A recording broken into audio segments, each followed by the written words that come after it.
ఇప్పుడే కొద్దిసేపటి క్రితము Telangana high court bench chief justice Moinuddin సంబంధించినటువంటి ఒక బెంచ్ తెలంగాణ ప్రభుత్వము తీసుకున్న 42% బీసీ రిజర్వేషన్ల ఆధారంగా ఎన్నికల షెడ్యూలు అదేవిధంగా ఈనాడు ఇచ్చినటువంటి ఒక నోటిఫికేషన్ రెండు కూడా దాన్ని నిలిపివేయడం జరిగింది. కేసుని 4 వారాల తర్వాత మళ్ళీ వాదనకు పెట్టడం జరిగింది. ఈ పరిస్థితి ఈరోజు వచ్చిందంటే దీనికి కాంగ్రెస్ ప్రభుత్వమే దానికి కారణం. ప్రతిదీ కూడా ఏదైనా నిర్ణయం తీసుకునేటప్పుడు కొన్ని న్యాయపరమైనటువంటి కొన్ని నిబంధనలు ఉంటాయి. ఆ నిబంధనలతో నియమాలతో ఏదైనా ప్రభుత్వం చేయాలి. నిజంగా ఈరోజు 42% బీసీ రిజర్వేషన్లకు భారతీయ జనతా పార్టీ పూర్తిగా అటు అసెంబ్లీలో ఇటు బయట కూడా మద్దతు పలకడం జరుగుతూ ఉన్నది. కానీ రాష్ట్ర ప్రభుత్వము కాంగ్రెస్ పార్టీ ముఖ్యంగా బీసీ అంశాన్ని కేవలం రాజకీయ కోణంతోనే ఆలోచించి ఏదో రాజకీయంగానే దీన్ని మనం లబ్ధి పొందాలనే ఆలోచనతో మాత్రమే తీసుకున్న నిర్ణయం కాబట్టే ఈరోజు ఈ యొక్క స్టే వచ్చిందని చెప్పేసి భారతీయ జనతా పార్టీ భావిస్తూ ఉంది. మేము ఫస్టే చెప్పినాము, ఒక బిల్లు ఒక రెజల్యూషన్స్తోని అసెంబ్లీ రెజల్యూషన్తో 42% రిజర్వేషన్ రావు. రెండోది అమెండ్మెంట్ చేయాల్సిన అవసరం కూడా ఉన్నది అని చెప్పినాము.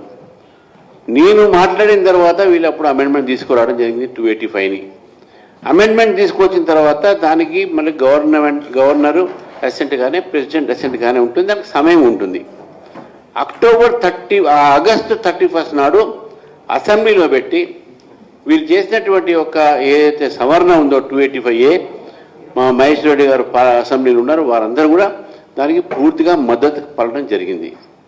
గవర్నర్ దగ్గరకు పంపించినటువంటి బిల్లు 3 నెలలు గవర్నర్కు సమయం ఉంటుంది. గవర్నర్ గారు దాన్ని ప్రెసిడెంట్ దగ్గర పంపించినా వారి దగ్గర ఉంచుకున్న 3 నెలల సమయము వెయిట్ చేయాల్సిన అవసరం ఉన్నది. ఆ 3 నెలల సమయంలో కూడా మీరు వెయిట్ చేయకుండా మీరు జియో తీసుకువచ్చి షెడ్యూల్ ఇవ్వడంలో దాని వెనక అర్థం ఏందని చెప్పేసి ఈరోజు ప్రభుత్వము మన తెలంగాణ బీసీ సమాజానికి చెప్పాల్సిన అవసరం ఉన్నది. ఇది ప్రీమెచ్యూర్, త్వరలోనే కోడి కూసిందంట మనం, తొందరపడి కోడి కూసింది. ఇది తొందరపడి కోడి కూసి కేవలం అడ్వాంటేజ్ కోసం మాత్రం, రాజకీయ అడ్వాంటేజ్ కోసం. దీని ఇంపాక్ట్ బీహార్లో పడాలను, లేకుంటే సోనియా గాంధీ నాకు ఓస్కార్ అవార్డు ఇస్తుందనో, నంది అవార్డు ఇస్తుందనో, ఇదా వాళ్ళకి ఆలోచన. బీసీలతో రాజకీయాలు చేయవద్దు, బీసీ ఎంపవర్మెంట్ కోసం రాజకీయాలు చేయకూడదు. మా ఆర్ కృష్ణయ్య గారు వారు ఇంప్లీడ్ అయ్యారు దాంట్లో. ఈరోజు వారు ఒక వాదన కోసం వారు ఇంప్లీడ్ అలవ్ అయింది. వారు తప్పకుండా వారి వాదన కూడా వినిపిస్తారు. కానీ ఈరోజు జరిగినటువంటి సంఘటన ఏదైతే ఈరోజు కోర్టులో జరిగినటువంటి ఏదో డెవలప్మెంట్ ఉందో దానికి కాంగ్రెస్ ప్రభుత్వము పూర్తిగా బాధ్యత వహించాలి. చిత్తశుద్ధి లేనటువంటి ప్రభుత్వం కాబట్టి ఈరోజు ఈ పరిస్థితి ఈరోజు ఎదుర్కొంటున్నారు తెలంగాణలో ప్రజలు కానీ ఓబీసీలు కానీ. ఎవరైనా మీరు న్యాయవాదిని అడగండి, ఎవరైనా అడగండి, మీరు ఈ రకమైనటువంటి తొందరపడి ఎందుకు మీరు తీసుకువచ్చారు? 10-15 రోజులు అవదా, 3 నెలలు పూర్తిగా అవుతుండే కదా. ఈరోజు నేను ఇవాళ పూర్తిగా వాదన విన్నాను నేను ఆన్లైన్లో. ఆ ఆన్లైన్ అయిన వాదనలో ఇదే వచ్చింది, మీరు ఎందుకు వెయిట్ చేయట్లేదు, ఎందుకు తొందరపడుతున్నారని చెప్పేసి. దానికి సమాధానం లేదు. ఇది ఈ ప్రభుత్వం తీరు. ప్రతిదీ కూడా రాజకీయ కోణంతో ఆలోచిస్తూ ఉన్నారు. ఈరోజు ఎంత నష్టం జరిగింది సామాజిక వర్గానికి అనేది ఒక్కసారి ప్రభుత్వం ఆలోచించాలి. ఏదంటే బీజేపీ అడ్డుకుంటుంది, రాష్ట్ర అధ్యక్షుడు అడ్డుకుంటున్నాడు, వాళ్ళు అడ్డుకుంటున్నారు, వీళ్ళు అడ్డుకుంటున్నారు, పేర్లు మాత్రం తీయటమే. కానీ అసలు మీరు అక్కడ మైండ్ అప్లై చేశారా? మీరు తలకాయలు పెట్టుకుని పనిచేశారా? వాస్తవంగా తెలుగులో మాట్లాడాలంటే అప్లికేషన్ ఆఫ్ మైండ్ లేదు ఈ తెలంగాణ ప్రభుత్వానికి. కాబట్టి ఈ పరిస్థితి ఈరోజు వచ్చింది. మిత్రులారా, ఈరోజు భారతీయ జనతా పార్టీ ఇప్పుడు కూడా 42% రిజర్వేషన్కు కట్టుబడి ఉంది. మీరు సుప్రీంకోర్టు అయినా పోతారా, ఎక్కడ పోతారా?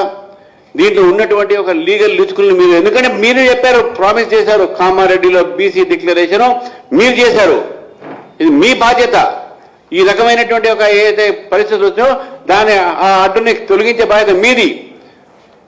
కానీ ఇప్పుడు మీరు చేసింది మొత్తము, బిల్ తెచ్చింది మీరు, డిక్లరేషన్ తెచ్చింది మీరు, ఆర్డినెన్స్ తెచ్చింది మీరు, సవరణ తెచ్చింది మీరు, చివరికి మా మీద దోషి బ్లేమ్ చేస్తారా?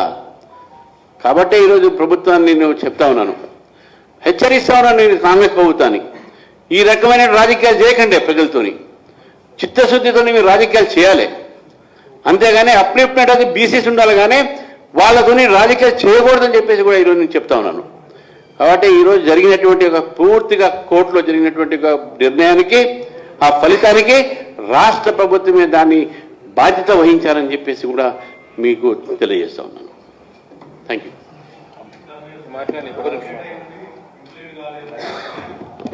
ఆర్ కృష్ణ గారు మా ఎంపీ కదా,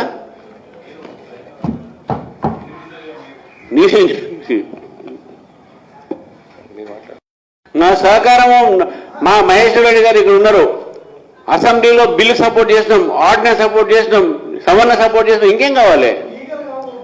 లీగల్ గా సహకారం మేము చేస్తామండి, భలే ఉన్నారు. మా ఇంప్లీట్ చేసినాం కదా మేము. అవునండి, ఈవెన్ సుప్రీం కోర్టులో కూడా మా మధ్యప్రదేశ్లో 57% రిజర్వేషన్లు ఇవ్వమని చెప్పేసి మా భారతీయ జనతా పార్టీ ప్రభుత్వం సుప్రీం కోర్టులో కొట్లాడుతున్నది. ఈరోజు కొట్లాడుతున్నది, ఈరోజు ఉన్నది, పోస్టింగ్ ఉన్నది, ఇవాళ ఈ రోజే ఉన్నది అది సుప్రీంకోర్టులో. మీకు కావాలంటే కేసు వివరాలు ఇస్తాను. 57% ఈరోజు మధ్యప్రదేశ్ రిజర్వేషన్లు ఇస్తే అక్కడ కూడా హైకోర్టు ఇదే విధంగా స్టే అనే రకమైనటువంటి ఒక చేస్తే దాన్ని సుప్రీంకోర్టు ట్రాన్స్ఫర్ అయింది. సుప్రీంకోర్టులో దాని మీద మధ్యప్రదేశ్ ప్రభుత్వం అది 57% మాకు కావాలని చెప్పేసి ఈరోజు సుప్రీంకోర్టులో వాదిస్తూ ఉన్నారు దాని మీద.